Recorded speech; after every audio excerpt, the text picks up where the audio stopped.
Muita gente conhece a história dos canibais de Pernambuco, aquele trio que ficou conhecido por matar duas jovens, tirar a carne do corpo delas, consumir e usar como recheio de empadas para vender pela região que moravam. Mas o que nem todo mundo sabe é que o líder do trio, Jorge Beltrão, escreveu um livro antes de ser preso, e é sobre esse livro que será o vídeo de hoje. Jorge Beltrão Negromonte da Silveira nasceu em Recife, Pernambuco, filho de pais portugueses, ex-professor de educação física. Foi preso em 9 de abril de 2012 por homicídio de duas mulheres, junto com sua esposa Isabel Cristina Pires, de 51 anos, e sua amante Bruna Cristina Oliveira, de 22 anos. Eles faziam parte de uma seita denominada Cartel, que buscava, de acordo com ele, purificar o mundo de todo o mal, fazendo um ritual onde se consumia a carne do corpo das vítimas, mais precisamente o fígado e a carne das nádegas. Em seu livro Revelações de um Esquizofrênico, Jorge decorre sobre sua vida e suas alucinações causadas pela esquizofrenia que possuía. Inclusive, chega a narrar como teria sido o assassinato brutal de Jéssica, sua primeira vítima. O livro é composto por 34 capítulos, onde a maioria com uma página cada, e cada capítulo corresponde a algum acontecimento ilusório ou real que aconteceu na vida de Jorge, e às vezes alguma poesia ou reflexão que o autor escreveu. Só que tem um porém: em todas as fontes que busquei, o capítulo 32 não consta no livro, e em reportagens é dito que no livro é descrito o assassinato de uma criança, coisa que não está presente em nenhum dos capítulos que li. Então, provavelmente está nesse capítulo, que por algum motivo não foi liberado para o público pela polícia, já que o livro foi coletado como evidência. Nos primeiros capítulos, Jorge nos conta um pouco sobre sua infância. Seus únicos amigos eram dois meninos, um branco e outro negro. Os três brincavam de fugir de monstros e fantasmas em seu quintal. E de acordo com ele, quando não via essas criaturas, ouvia gritos terríveis vindo dos monstros e barulhos exóticos vindo dos fantasmas. À noite, quando olhava para o quintal da janela de seu quarto, ele via mulheres sinistras e magras seguindo o ritmo de uma música triste em uma dança macabra. Embaixo da pia, quando sua mãe lavava a louça, ele via pequenas mulheres tocando bandolim. Relata também que às vezes, quando sua mãe vinha em sua direção, ela apresentava um rosto desfigurado, como a de um monstro, e em outras vezes ela parecia normal. Eu não sou nenhum psicólogo, mas minha teoria de leigo é que talvez ele via a mãe dessa forma monstruosa quando ele percebia que ela estava zangada, e o medo de apanhar ou levar bronca, junto com sua esquizofrenia, transformava o rosto de sua mãe. Durante a infância, ele nunca percebeu que era diferente de outras crianças, achava que todas tinham um mundo iguais a dele, até que chega a adolescência e ele tem uma grande revelação. Ele percebe mudanças em seu corpo, porém, seus amigos continuam os mesmos. Em um dia comum, seus amigos ficaram parados por horas no quintal esperando ele ir brincar com eles, até que ele se irrita e pede para seu pai ir reclamar com eles. Seu pai olha e não vê nada além dele, e é nesse dia que ele descobre que seus amigos, os monstros e os fantasmas só existiam para ele mesmo. No próximo capítulo, Jorge escreve uma música um tanto quanto curiosa, que para mim revela pedaços de sua sociopatia. Irei recitar o capítulo inteiro para vocês poderem tirar suas próprias conclusões. O cortejo fúnebre. Fiz uma música assim. Um caixão preto vai passando na frente de uma multidão e vejo pessoas chorando por aquele que vai no caixão. Chego então no cemitério e coloco no mármore o preto caixão. Por um tempo o corpo é velado, depois enterrado no frio chão. Por que tal cortejo? Por que tanta devoção por um corpo morto, já em putrefação? Nessa parte fica evidente seu desdém e seu desentender para com as emoções humanas relacionadas à morte de um ente querido. Depois da música ele continua. Essa música foi feita porque em um final de tarde eu presenciei um cortejo fúnebre completo, todos de preto, coroas de flores negras e velas pretas acesas nas mãos dos acompanhantes. Cada mulher tinha véu e cada homem usava terno. Vi tudo nitidamente. Ouvi até uma música esquisita e fúnebre. A tarde estava fria, as nuvens cobriam o céu. Após o cortejo passar, a rua fica vazia e eu entro em casa, janto e vou dormir. No outro dia, a surpresa. Além de mim, ninguém viu o cortejo. Em um outro capítulo, Jorge fala de uma aposta que fez com alguns amigos, onde ele e outro amigo tinham que passar a noite no cemitério. Eles então subiram em uma árvore e ficaram conversando, até que de repente, em uma das lápides, se formou um círculo de pessoas em volta dela, similares às pessoas da alucinação do enterro que descreveu na música que acabei de apresentar a vocês. E além disso, também apareceu nesta noite uma mulher muito alta e magra que tentava alcançar ele na árvore e soltava risadas sarcásticas. Com o tempo, essas alucinações desapareceram. Eles saíram da árvore e ganharam a aposta. Outro relato que eu achei bem curioso é um onde ele faz reflexões em frente a um espelho. Ele pergunta se sua mente é sã e quem o responde é o reflexo no espelho, que toma forma de um professor seu e que lhe responde: uma pessoa normal não pode falar com a imagem no espelho. Ele diz também que entrou na universidade à procura de respostas sobre suas dúvidas pessoais, mas que não adiantou em nada, pois continuava sem respostas. Em uma outra ocasião, ele conta que sempre foi meio isolado dos outros colegas e que preferia fazer trabalhos sozinhos. E por conta disto, estava ele estudando no corredor do colégio e o seu pai aparece e começa a ensiná-lo. Até aí nada de estranho, se não fosse pelo fato de que seu pai já estava morto. Uma das alucinações que ele alega ter tido foi quando em uma noite, na hora de dormir, ele viu um vulto seguindo o irmão dele até a cama. Ele deduz que foi algum espírito de um político morto que estava com raiva de seu irmão, pois o mesmo mais cedo fazia uma comparação de políticos com o cesto de lixos.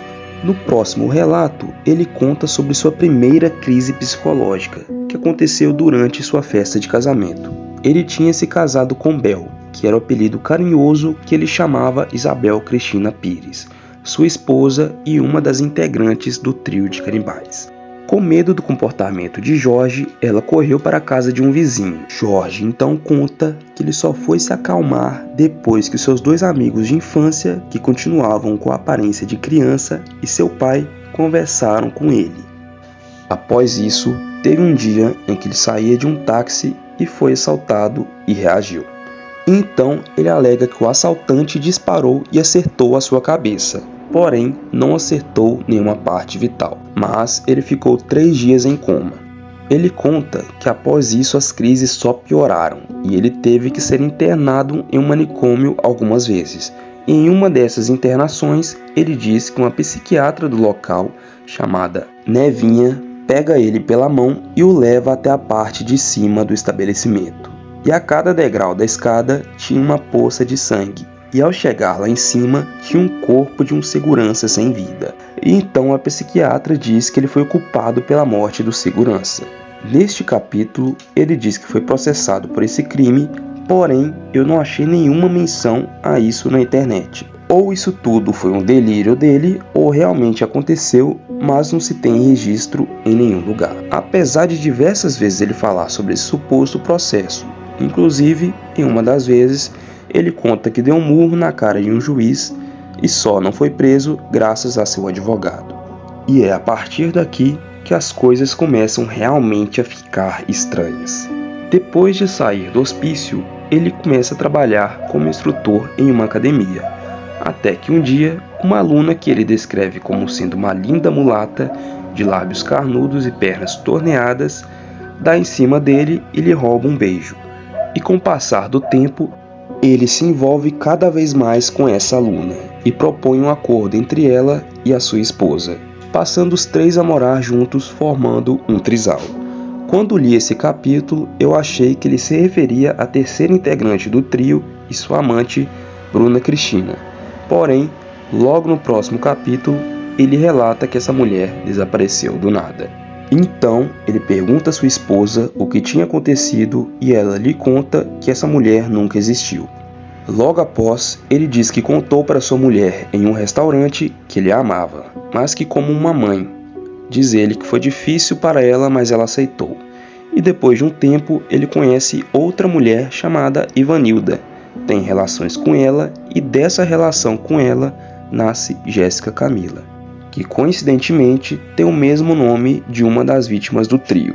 De acordo com ele, Jéssica, sua suposta filha, se parecia muito com sua amante que desapareceu.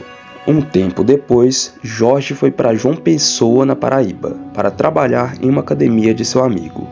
Lá então, a sua esposa começa a vender empadas. Acredito que, se o que estiver falando no livro for verdade, essas empadas ainda não são as que foram recheadas com carne humana. Afinal, essas foram vendidas em João Pessoa. Em um dos capítulos, Jorge escreve uma espécie de poema. Eu li, mas não entendi nada. Confesso que nem tentei direito também. Mas caso alguém queira ler, eu vou deixar ele aqui por alguns segundos e se entender alguma coisa, se tiver alguma interpretação, deixem aqui nos comentários. Depois de um tempo, ele volta para Pernambuco e ele conta que começaram a receber visitas de uma adolescente que, de acordo com ele, muito bonita e estranha, que brincava no seu quintal, deitava na rede e fumava muito. Dizia ele também que ela soltava gargalhadas sinistras e que era seguida por vultos. Então chegou à conclusão que ela era o próprio mal e que tinha que acabar com ela. Nos próximos capítulos, ele descreve como matou essa adolescente, que se parece muito com a forma que ele matou uma das vítimas, Jéssica Camila, a jovem de 19 anos com uma filha pequena que inclusive foi obrigada pelo trio a assistir o assassinato da mãe e a comer sua carne. Lembrando que essa vítima tem o mesmo nome da suposta filha dele, que eu acredito que seja, na verdade, a filha dessa jovem de 19 anos. Agora eu irei ler os capítulos que descrevem esse assassinato na íntegra para vocês. Capítulo 24. O plano macabro de destruir a adolescente maldita. Um dia, eu aproveitando que a adolescente do mal não estava, combinei com Bel e com Jéssica um modo de destruí-la. E chegamos a uma conclusão: matá-la, dividi-la e enterrá-la. Só que cada parte dela em um lugar diferente. Era uma noite de chuva forte, relâmpagos e trovoadas. A criatura do mal estava em um quarto da casa. Olho para Bel e para Jéssica com o olhar de que aquela noite seria o momento certo para destruir o mal. Todo ser humano tem um instinto assassino, e tal instinto é liberado em situações como essa. O homem também é o único ser que mata por prazer. Mas até o matar por prazer é uma espécie de autoproteção do seu eu, provando com isso que ele tem um poder sobre outras vidas. Capítulo 25. A morte do mal. A chuva não parava, os clarões dos relâmpagos iluminavam tudo. As árvores pareciam que estavam dançando no quintal. O vento forte murmurava. Era como muitas viúvas chorando e se lamentando em voz baixa a falta de seus companheiros. Uma noite assombrada, cada trovão que se ouvia assemelhava-se a um vulcão entrando em erupção. E ela estava lá. A adolescente do mal estava em um dos quartos da nossa casa. Um quarto sombrio, úmido e maldito. Um quarto que combinava com ela. Tal quarto tinha uma entrada para um porão. Eu, Bel e principalmente Jéssica mal entrava nele, pois era muito sinistro. Um quarto que dava arrepios. Chegando na porta do quarto, por estar encostada, chego a ver pela brecha a maldita, linda porém exótica. Ao abrir a porta, ela range, e antes que a adolescente do mal tivesse a possibilidade de reagir, eu a imobilizo. Jéssica também entra no quarto para me ajudar enquanto Bel corre para a cozinha, voltando depois com uma faca.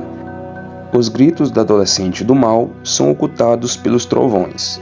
Pego a faca e lhe dou um golpe forte e preciso, atingindo a sua jugular. O sangue espirra. Nessa mesma hora sinto um líquido quente escorrendo por entre suas pernas, molhando os meus pés. Percebo então que ela urinou. Ela pouco a pouco vai esmaecendo em meus braços. Nessa hora, eu deixo seu corpo frágil e esbelto cair, fazendo um som grave quando atinge o solo. Capítulo 26. A dividida. Vejo aquele corpo no chão. Jéssica desconfia que ainda se encontra com vida. Pego uma corda, faço uma forca e coloco no pescoço do corpo. Puxo para o banheiro e ligo o chuveiro para todo o resto do sangue escorrer pelo ralo. Ao olhar para o corpo, já sem vida do adolescente do mal, sinto um alívio. Pego uma lâmina e começo a retirar toda a sua pele. E logo depois a divido. Eu, Bel e Jéssica nos alimentamos com a carne do mal, como se fosse um ritual de purificação. E o resto eu enterro no nosso quintal. Cada parte em um lugar diferente.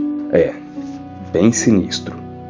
Depois disso, ele alega que sua casa era assombrada, pois mesmo depois do tal ritual, ainda via vultos e ouvia gargalhadas, e que não eram alucinações, e sim tudo real.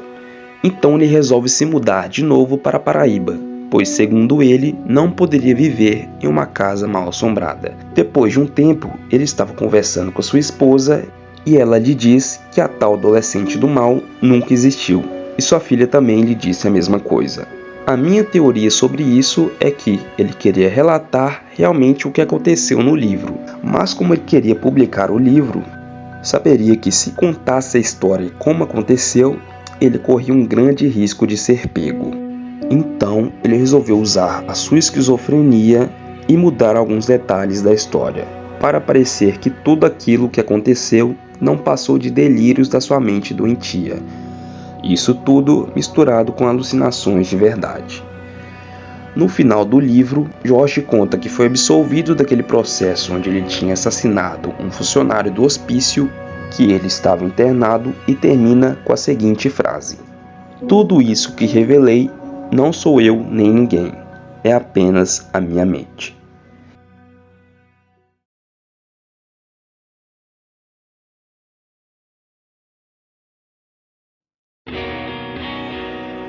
Então é isso, pessoal, esse foi mais um vídeo, espero que tenham gostado. Se quiserem ler o livro na íntegra, vou estar deixando o link na descrição.